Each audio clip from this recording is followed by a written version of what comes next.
Good afternoon. Everybody having a good summit so far? All right, let's get into it. So welcome. We've spent the last couple of years experimenting with AI, and the real question now is how do we turn that into genuine impact, right, and for our customers. And this is what today's all about. And not just hear it from me. You'll see it in live demonstrations. We have a wonderful customer speaker, and we'll all make this real for you. So let's get into it. So for the last 2 years, AI has been a very capable assistant. It has answered questions, it has generated images, it has written emails for us, and it has even helped teams troubleshoot problems. Individual productivity has gone up across the board. And there's been some real progress, but it's only the beginning of what becomes possible from here.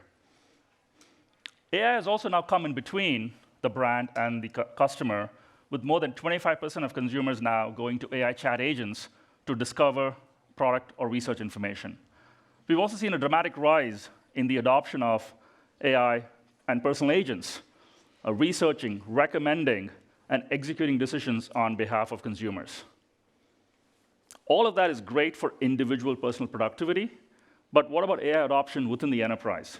And here's what I keep hearing from the customers I talk to. A lot of experimentation going on, a lot of isolated wins, but there's still real opportunity to scale this across the organization. And that flywheel effect that everyone expected has not fully kicked in. And the reason is pretty straightforward. Most of what we're doing with AI is still at it's a task level. It's one prompt, it's one output, maybe one workflow at a time. It's now the time to make a tectonic shift. From moving from AI as a tool to AI as a teammate. And agentic AI is already proving that productivity breakthroughs come from collaboration between people and agents. The next generation of AI agents will communicate, coordinate, and act across the entire tech ecosystem. From generate copy for my email to help me strategize the best campaign, scale content production, and help me optimize the right customer journey. The question is no longer what can my AI generate? It is how can AI redefine the way work happens and what business outcomes can be accelerated. Making that shift is not without its challenges. Enterprises are dealing with foundational data quality gaps, systems that were not designed for agentic interactions, and there's lots of concerns about brand, content integrity, and IP. But the bigger issue is that most enterprises are still trying to automate existing processes instead of trying to reimagine them. I had one customer tell me, I'm not interested in using AI to just automate what may be an already existing bad process. Instead, tell me how it can help reimagine the process for faster and better outcomes. And as AI becomes more capable, the question for the enterprise is, how do you harness that power in a way that your business can rely on every single day? Now, for planning a vacation, good enough is good enough, right? But in business, there's little margin for error. If an AI agent accidentally deletes a customer record because it misunderstood the prompt, the liability is very real for all of you. So let's talk about how you combine the agility of AI agents with the determinism that your business needs.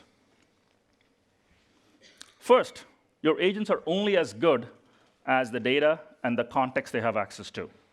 And you already have a lot of this high-fidelity context in your current systems, your customers, your brand, your workflows, and your compliance requirements. So leverage that as a trusted semantic layer for all of your agents. Now, they can act as the universal context layer that the AI agents use, and then you can deploy them with confidence that the work will be governed, always on brand, and trusted. Second, build the right governance and guardrails. Agents need identity and permissions and ethical guardrails and least privilege access, just like humans do. That access control mechanism already exists in your systems. So leverage that for both humans as well as for agents. Third, if agents can translate prompts into action, you need the right security layers that can analyze intent, protect against misuse, and define the right operational scope so the agent actions stay within the boundaries that your teams have set. Now think about all the range of things you're asking AI to do in the enterprise. Sometimes you're just retrieving information from a knowledge base. Sometimes you're creating something new, a simulation, or maybe even a draft. But increasingly, we're asking AI to automate workflows where you create and update business objects that affect other people and decisions across your organizations. Something like creating a new audience segment or defining a new customer journey impacts not just you as a user, but other users that you collaborate with. So this requires the agentic system to handle this multi-agent orchestration and to bring the level of determinism that you need to the execution. You have to support auditability. You have to manage state across both systems as well as users. And this is just too mission-critical to wipe code.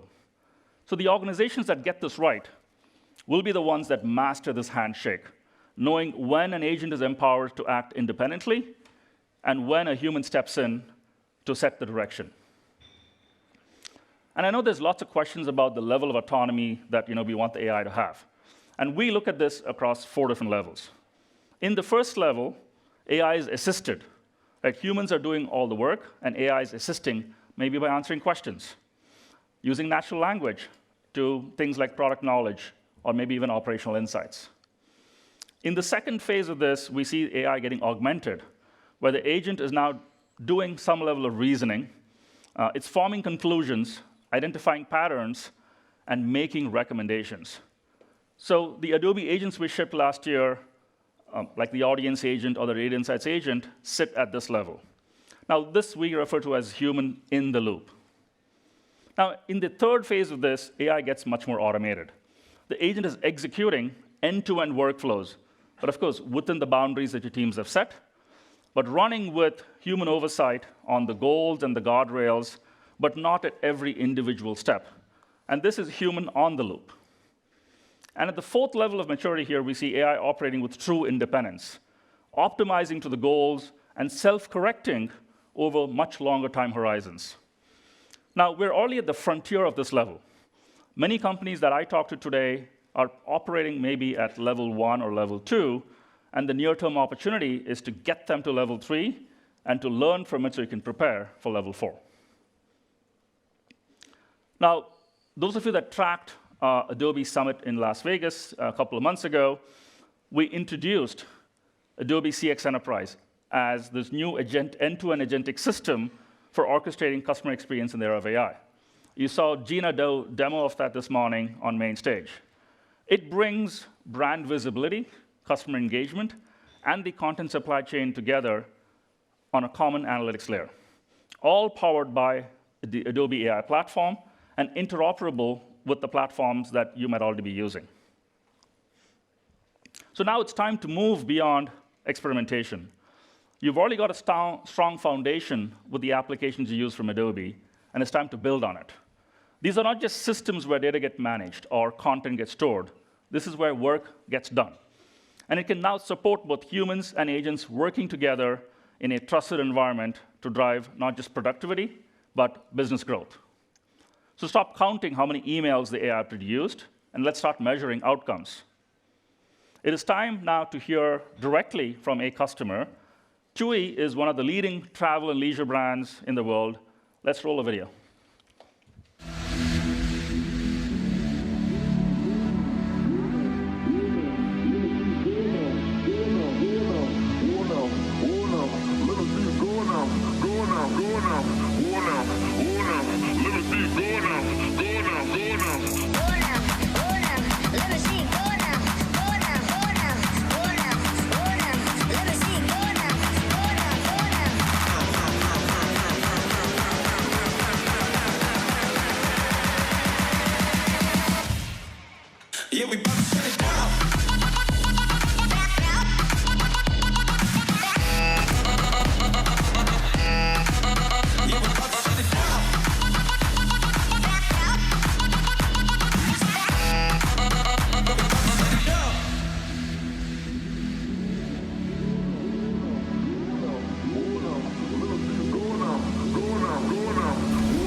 Yeah, we about to shut it down.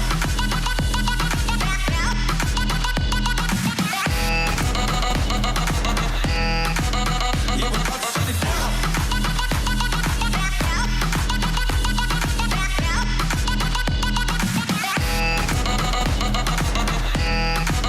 Yeah, we about to shut it down.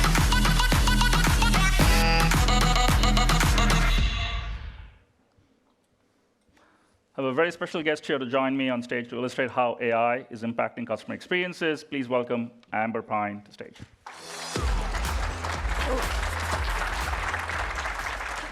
Thank you, and apologies for the really, really loud. Hopefully that woke everybody up after lunch, gave you a bit of energy boost. Thank you for being here. Right. So you've been on a real journey with Adobe. It accelerated now as TUI has reshaped itself around the TUI of Tomorrow strategy. Maybe you can walk us through a little bit in terms of where that partnership started and where you are today and what has driven the biggest change along the way. Yeah, of course. So hopefully that video gave you a little bit of a feel for what we're trying to achieve at TUI. For those of you who don't know that much about TUI, it has a big presence in the UK, but actually across Europe. And we send 33 million customers on holiday every year or on a leisure experience. So we know our customers really, really well. But actually, when we were looking at our marketing and how we were helping customers through that sales booking journey, we weren't really using the data and our understanding about our customers to our advantage. So TUI of Tomorrow is all about the customer. You know, you'll hear a lot, have heard a lot, I'm sure, around the technology. But actually, for me and for TUI, it's about how can we make sure that we are grounded in understanding of the customer. As a marketeer for far too long, I've always wanted to really bring hyper-personalization in a meaningful way. But actually, I don't think until AI, it was really possible. You would spend years and years trying to build deep integrations and propensity models. But let's be honest, they were all a bit crap. They weren't hyper-personalized, right? So I think the opportunity is now. We work across Europe. We found we had multiple brilliant areas that were doing great things in a specific market, but it wasn't scalable. We weren't showing and sharing that knowledge to our advantage. So there are two things, I think, at the heart of what we're trying to do. We're trying to build a way to drive hyper-personalization, but also a way to do things better as an enterprise organization. So TUI Studios has been created to enable us to build a real end-to-end content supply chain, and Adobe is our strategic partner to make that happen. You know, the integrations we want to make sure work brilliantly well right from the beginning. Everything from workflow, a new digital asset management system, all the campaign tools, all great. But also, how do we then activate that in our digital channels, our own ones? But also third-party ones as well. So it's a really exciting opportunity, and I think for me, it's grounded in the customer really, and for the first time, we really get to make that mean something. Yeah, it's fantastic, and you know, you touched on technology. Technology certainly has come a long way to kind of making this hyper-personalization possible. And one of the themes that for today has really been about how most effective organizations are the ones where the marketing and technology leadership teams build together, right? Can you talk a little bit in terms of how you got that structure and how you make that work within TUI? Yeah, I mean, I've only been at TUI about 18 months, I think. We joked about it a little bit at the time, but making my chief IT officer my best friend was the most important thing in the first couple of weeks, because only if we did that could we make sure what we were building wasn't just going to be fit for the next few months, but we really had that North Star vision that you just saw in mind. A lot of the stuff in that video we aren't doing yet, but what we wanted to make sure is we understood that end state so that what we were building was going to get us there. I think making sure you're not super fragmented and that you've got that customer outcome in mind is really important. The team have told me some quite harrowing facts, which I thought I would share with you today. But across TUI, we were sometimes up to 30,000, 50,000 briefs that were just coming from all the different product and marketing departments. And sometimes we were creating 30 or 50,000 solutions, right, and how we were doing that, rather than looking at how can we reuse assets, reuse understanding and learning, and actually really create an engine where the two comes together. but doing that hand in hand with technology, I think, is just so important because the lines are getting increasingly blurred, and I think that will no longer go back to how it was, where you could do things in silo because the pace of change is just so fast. I mean, again, putting the customer at the center of that, right? So now all of this only matters if it actually delivers results, right? So as you talked about, creating your content supply chain and connecting the creation directly to performance and the outcomes of the revenue, what are some of the outcomes you're focused on? Like, where are you seeing some early signs of impact from what you've done? Yeah. The magic really happens where you give customers what they want, right? So customers, I think probably 10 years ago, might have felt a bit Big Brother if there were things that looked like a company knew too much about them, and how did they possibly know? Gosh, that's changed. Right now, it's quite the opposite. If you know about a customer or should know about a customer, but you treat them totally different to who they actually are, it annoys people and you lose them in the journey. So actually, hyper-personalization, I think the business results will speak for themselves, and we're already seeing that. If you can give relevancy to a customer, if you can understand all the touch points that they've had with you and recognize where you perhaps gave them the wrong message, but you get better and better and better, then we're seeing customers respond with bookings. But more importantly, coming back again. I think that's what's not just important. You don't just want one relationship, one interaction. You want that customer to keep on coming back. And more in terms of hard benefits, as I talked about, the duplication and the repetitive work that we were doing in multiple markets has really started to clean up. We're quite early on in our journey, but we're getting a lot of those aha moments. I now understand, why the Nordic market want that, but the German market wants that, and actually we can bring those briefs together and use the assets that we shot in Dubai 6 months ago. So the machine is becoming incredibly efficient, which is great because the teams have more time now to focus on winning that customers, winning their hearts and minds. And what we've seen in our sort of research as well is, customers are willing to share information if it produces better experiences and better personalization for them, right? So it's fantastic to see what you've done. So as you now take this to the next level, I mean, a lot of work with Gen AI in terms of how you think of your content supply chain. The next step, as I talked about in my maturity framing, was also moving from that to automating workflows, right? Taking on some of the more repetitive, multi-step work that needs to happen. So how are you thinking about that shift, right, in terms of generative to now agentic, and how does that sort of fit into the future of, the TUI Tomorrow strategy? I think you've got to build confidence with your teams as well. So I don't think it could ever work to leapfrog straight to those sort of agentic solutions. I think you have to win confidence and hearts and minds of the people who are working on this day in and day out, and start to get them to see the strength on what they're doing. Agentic is when it will get super exciting. I think that's when you'll start to see creativity and solutionizing what we're seeing in the customer behavior really come to the fore. I see orchestration almost in two parts. One is internally. How can we remove some of the human, I always get this wrong, human in the loop. Yep. Not on the loop, yeah.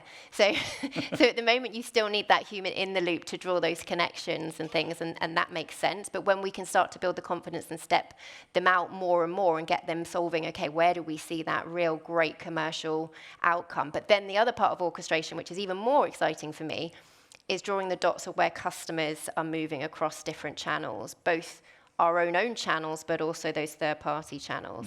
That for me is when you really have an omnichannel, orchestrated, hyper-personalized experience, which someone who's looking after their own digital assets and channels is really important, but it's going to become even more important with the rise of the agentic platforms, and how people discover is just going to change so much. We need to get ready for being able to understand that full journey. And designing experiences for both humans as well as for agents. Exactly. As we think about it. And again, what we've also seen is a big part of driving AI usage and adoption has always been about building trust with the users, right? They need confidence that AI is producing what they need to produce. Now, as we look at lots of marketing leaders and CX leaders in the room here today, they're all probably at different stages of their own journey in terms of how they evolve with AI. Like, what's from your experience and what you've seen in the last maybe couple of years? What's the most important thing you've learned? Like, anything you wish you had done sooner, maybe done differently? Really try not to silo your thinking. Don't try and tackle one thing at a time. I think all good things come in threes, right? So you do have to have that macro view across your organization, depending on your setup. Make sure you are talking or yourself looking after all those things. So data, you can't achieve any of this stuff. AI doesn't work, hyper-personalization doesn't work unless you understand your customer, but are able to extract the right data to make that relevancy really meaningful to a customer. So you're going to have one arm into, this analogy is going to fail because I only have two arms, one arm in the data pot and making sure that you can really hone it into what you want to achieve, what your North Star vision is. The second part we've talked about is that content end-to-end supply chain. It only works well if you've got the data, otherwise it's meaningless, and the data is meaningless without the content supply chain, so they have to come together. And then the third bit is your activation. So whether it's your own channels or whether it's those third-party channels that, as we said, is going to become increasingly important, you have to get all three right, which is quite difficult because they all might be in various phases of legacy and innovation, but they all need to move forward together. And TUI tomorrow is absolutely being about setting out that North Star vision, working out what the building blocks are, and then trying where you can to make them all move forward in parallel so that you can see the success and realize the success. Otherwise, you might not realize what you created if you haven't got the other things also humming. So all things come in threes. I mean, I love that because, again, irrespective of everything we said getting that foundations right, whether it's data, whether it's the content, the metadata, that if that's not in place, then your agents are not going to be as effective as they can be, right? And that's kind of where also you build governance and trust within the system. So fantastic. Now, at least for me, as I kind of listen to this, and certainly we've been partnering together for some time now, what stands out for me is like what you've gone through is not just a technology change or like a marketing change. It is truly a transformation, right? That's built on partnership, trust, and a relentless sort of focus on the customer experience because that is what's going to drive the North Star for you. So fantastic. Thank you so much for being here. This was great. Appreciate it. Thank you. Thank you all.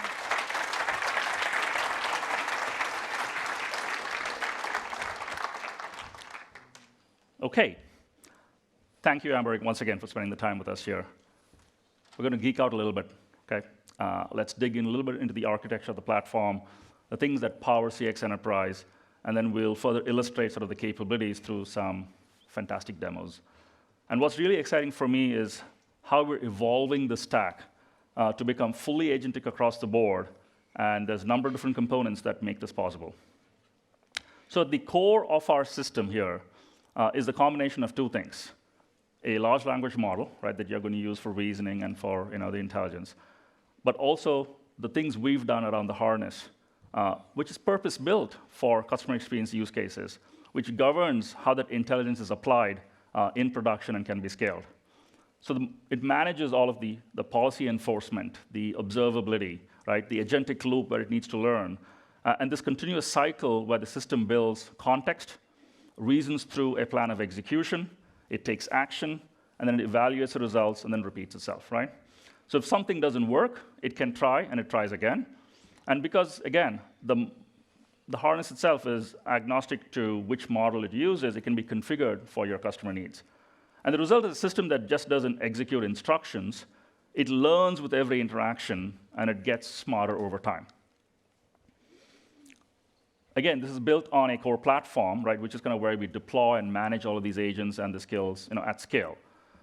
Every agent-driven experience, whether it's something that you use with data insights, or you're running this on your site with the brand concierge, or you're going to leverage what you heard on stage today, which is the CX Enterprise Coworker, it all runs on the same governed runtime that is multi-tenant, that's scalable, and is cloud agnostic.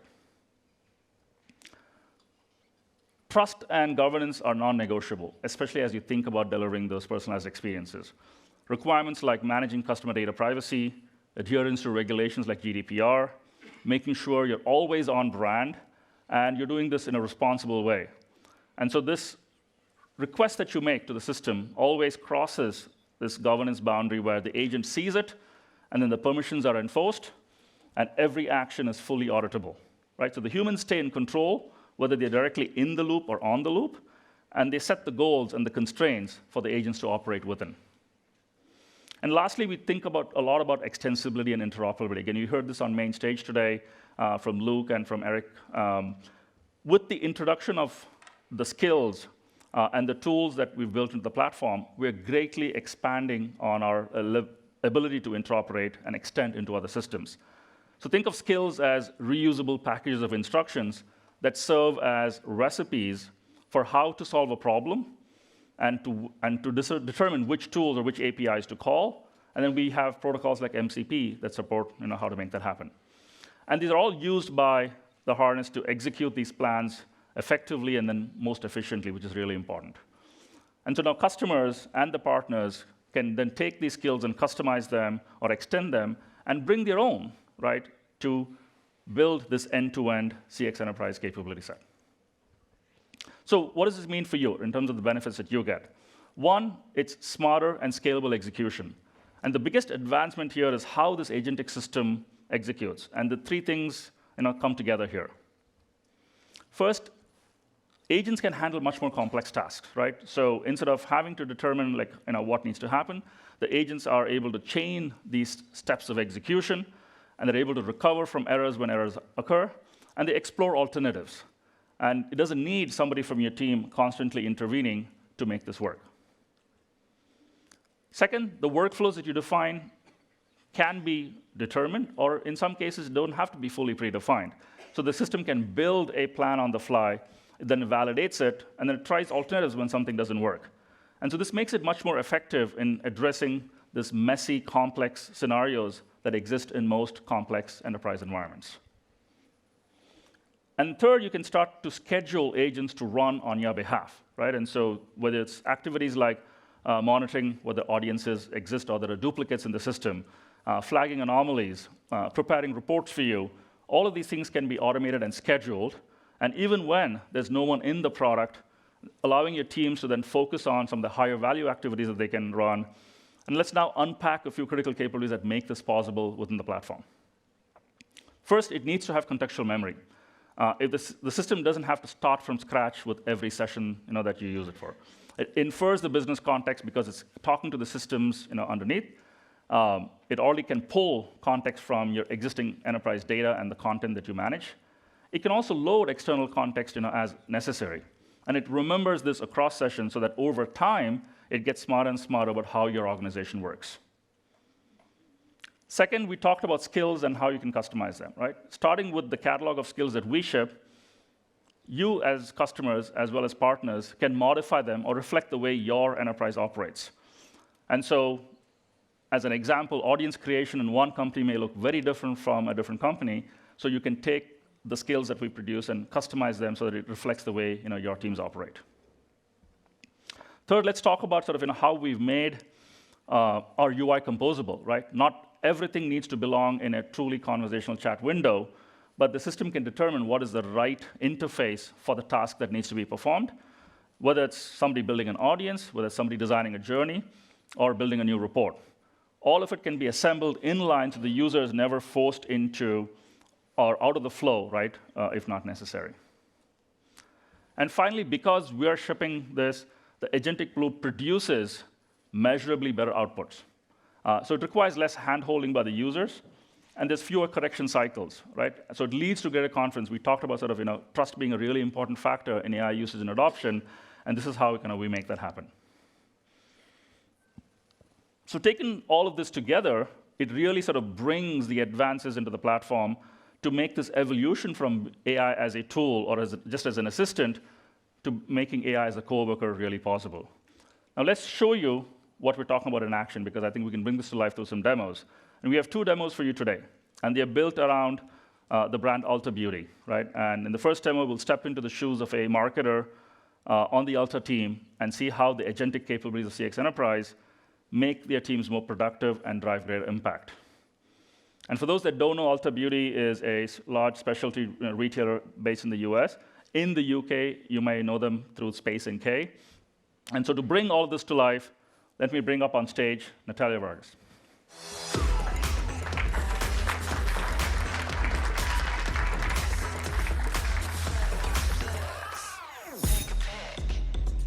Thank you, Sunil. Hi, everyone. And I want to thank Ulta Beauty as well for allowing us to use their brand to tell this story. The data and workflows you're about to see are fictitious, but the use cases are very real. So now, imagine this. A celebrity is going through her speech at an award ceremony, and she's staring up. It evolves into ugly crying, and the internet goes wild. Why? Because her plum purple mascara didn't budge. So not a single smudge. And within the hour, everyone is asking online, what mascara is that? It's trending everywhere. So when moments like this happen, people turn to tools like ChatGPT. And if your brand doesn't show up in those answers, it's invisible. So let's see how brands like Ulta Beauty can transform these moments into revenue. So I'm going to walk you through a workflow end-to-end, but in reality, we know this is very likely a team effort. And CX Coworker can manage the context as these different personas are working together to reach their goals. But let's get into the demo. So this is my home at Adobe CX Enterprise, and it's constantly monitoring and scanning and surfacing what matters. Here, I can see an anomaly alert telling me about a spike in traffic in my mascara pages. So let's investigate that. Provide me more context on the spike in organic traffic in the Ulta.com mascara product pages. Are there any other notable insights in the mascara category? So here, the system taps into CX Analytics, and it's doing a full root cause analysis. It's telling me that people are arriving in the mascara pages, coming via LLM referrals, and they're asking brand concierge about mascara. And the system's tying the dots. It is tying the spike in traffic to that cultural trend. So let's dig in a little bit deeper.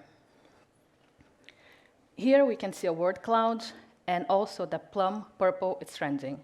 So people are searching for it, and they're coming to Ulta. And now I'm curious. Are there any mascara products we should add based on this trend? CX Coworker taps into Ulta Beauty's customized inventory signal agent connected via MCP, and it's bringing me up these 3 products that I can add to my page. It has also reviewed the workflow that I'm able to look as I click here, and it's telling me that I need to optimize my landing page, update brand concierge, do off-site optimization, generate campaign content, and create a loyalty plan. So I like this plan. Let's run it. Here, CX Coworker starts orchestrating the agentic system.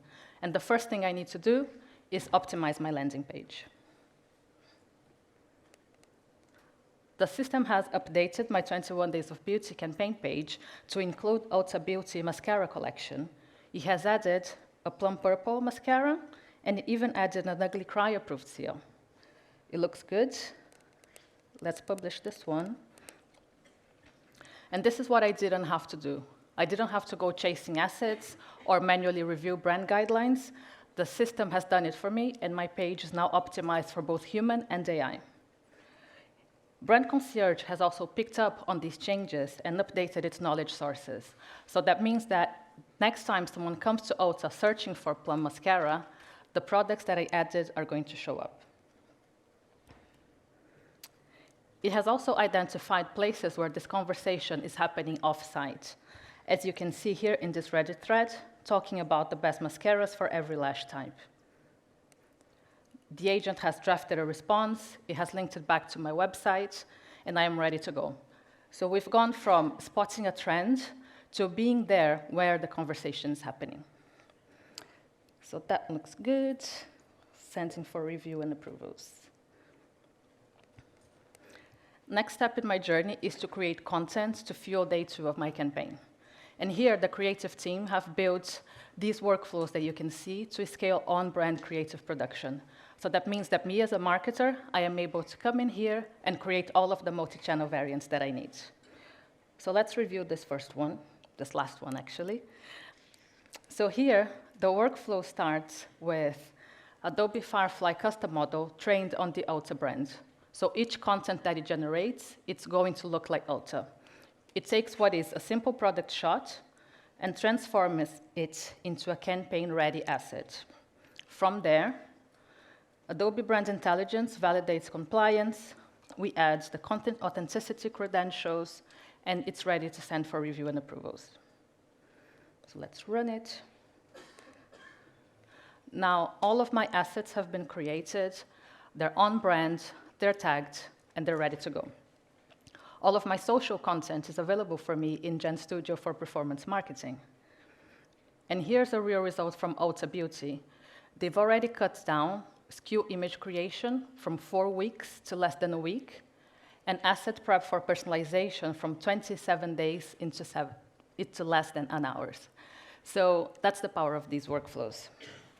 So now I have already optimized my brand visibility, I have created my content, and now I need to engage my customers. So let's do that. AI is recommending that I set up a challenge to engage my reward members that have gone quiet. And this plum purple mascara trend, it's the perfect opportunity for me to do so. It is providing me with options to draft the challenge for me, or we can build it together. Because I want the system to learn as I go, I am going to decide to build it together. Here you can see my tasks. It has picked up on the audience and schedule from my campaign, but I want to add an extra push. I am going to add it to feature products in the last 8 days. Okay, so here's my updated task. And another thing that I know is very important is point multipliers are really key to driving engagement with my loyalty members. So I also want to add a task related to that. Personalize the multipliers, and there you go. Let's have a look. AI has taken a first pass, and I am able to fully customize the look and feel right here. So let's flip it and see what this would look like for other customers. So here we have 3 different members and 3 different experiences. This one is getting 4 times more points because she's further away from hitting diamond status.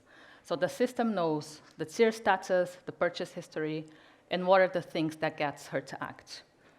It takes every decision as a whole. And that's Adobe Engagement Intelligence at work. Now it's a few days later, and I'm ready to analyze the results of my campaign. Provide more context on how the 21 Days of Beauty campaign is performing.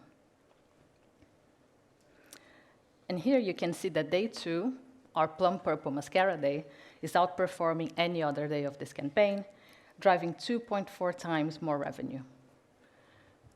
So every brand in this room is going to face a moment like this. So it's a trend that breaks overnight. It's a window that's closing up really fast. The question isn't whether these moments will happen or not. The question is whether your systems, your teams, and your content is ready to move when they do. And what I've shown you just now is what it looks like when they are. So thank you very much. And back to you, Sunil. Thank you. Fantastic. I mean, what you saw in the space of about 8-9 minutes here is a lot of depth, right? And it hopefully brought to life some of the concepts we talked about earlier. How do you think about memory, right, and across multiple sessions? How do you think about merging and blending together a conversational interface with a composable UI that brings some of the determinism, into it? So lots of power behind what you saw. If you have more questions, please go up to the community pavilion and see this in action, talk to the experts there, and you can dig deeper. Now let's get to the next part of this, right? And so if I think about summarizing, how we look at extensibility and interoperability with the system, there's really sort of 3 patterns that we see. The first is, okay, use the existing applications that you use from Adobe today, bring agentic capabilities into it, and it's what I'm kind of referring as full stack Adobe, right? All the things you saw with what Natalia showed you are also available in the context of the application, so you can converse with the system, just like what you saw on the demo today. In the second sort of pattern, what we sort of look at is bringing sort of the orchestration that we have with CX Enterprise into your environment, right? So you're accessing all of the power, the intelligence, the orchestration of the platform, but the front door and the way you access that can be through OpenAI, can be through Anthropic, through Claude, can be through Gemini, or through Copilot, right? And we recently kind of released, and this shows up in the context of an Adobe Marketing Agent, and we announced sort of the general availability of the Adobe Marketing Agent for Microsoft 365 at Summit in Vegas. We've also got versions of this now working for OpenAI with ChatGPT for Enterprise, with Claude Cowork, as well as with Gemini Enterprise, as well as with NVIDIA, AWS, and Databricks. Okay?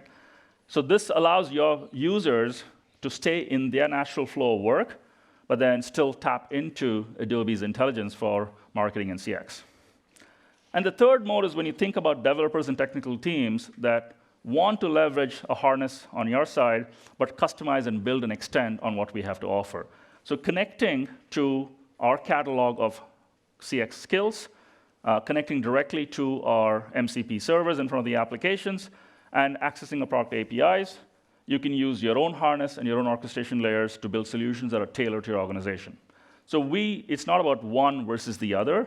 It's about looking at how do you combine in the best way that meets your needs.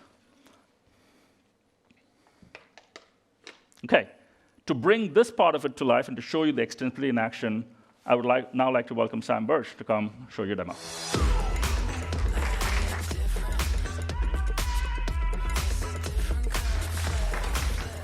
Thank you, Sunil.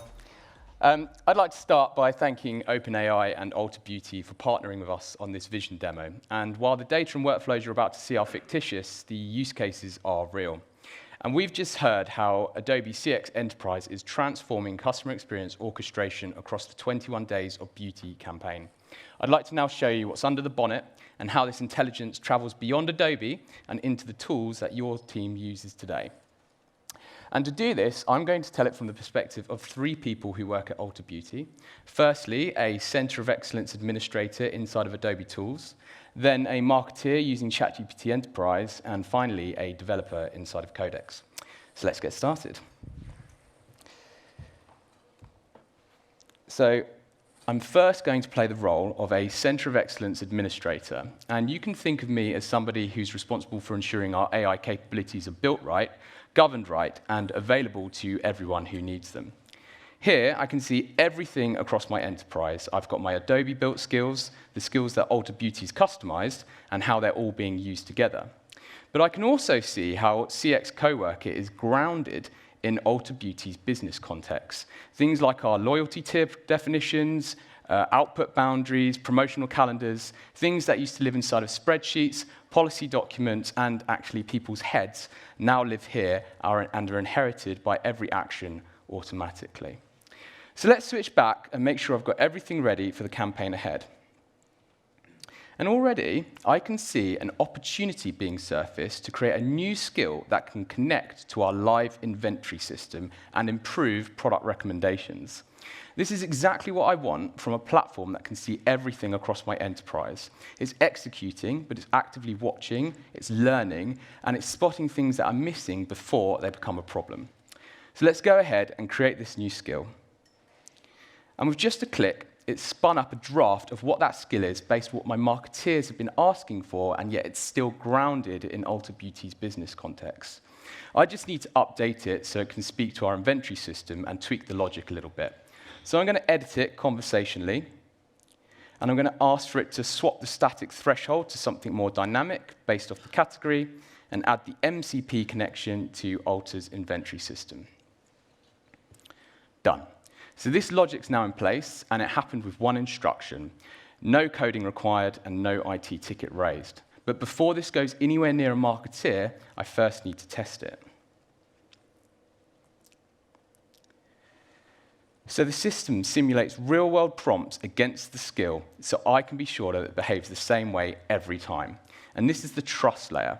The skill's now working how I expect, and so it's ready to go live. So I'm going to publish it via MCP. And now this skill is going to be available for all marketeers and developers inside of Adobe products and any MCP-compatible external system. Speaking of external systems, let's now switch over to ChatGPT Enterprise, and I'm now going to shift roles into a marketeer role, and I'm going to show you how I can connect ChatGPT Enterprise to Adobe Marketing Agent. So I'm working on a loyalty promotion for the 21 Days of Beauty campaign, and I'm going to ask which products should I be prioritizing for it. Perfect. So behind the scenes, Adobe Marketing Agent uses that newly created skill we just made and fetches back recommended products with suitable inventory for it. This is Adobe's intelligence and governed orchestration running inside of OpenAI's interface, whilst Ulta Beauty's data stays protected. So I'm going to change roles again for the last time today. I'm now a developer inside of Ulta Beauty's growth team. I'm looking at ways I can increase the average basket size of our customers. I've been reviewing our inventory skills, but I think there's something still currently missing. Because if I was to search for a SKU, then the SKU will check to see if itself is in stock, but not any complementary product. But if I'm going to feature a mascara, let's say, then I want to be sure that the complementary primer that pairs with it is also going to be in stock. So I want to add that logic, but I don't want to touch the skill that the marketeer has just used.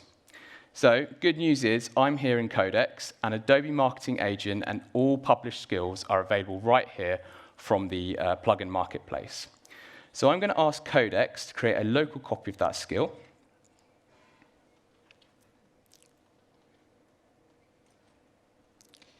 I'm then going to ask it to update that local copy, so when it evaluates a SKU, it's also going to check the inventory on the top complementary products to see if they're also in stock.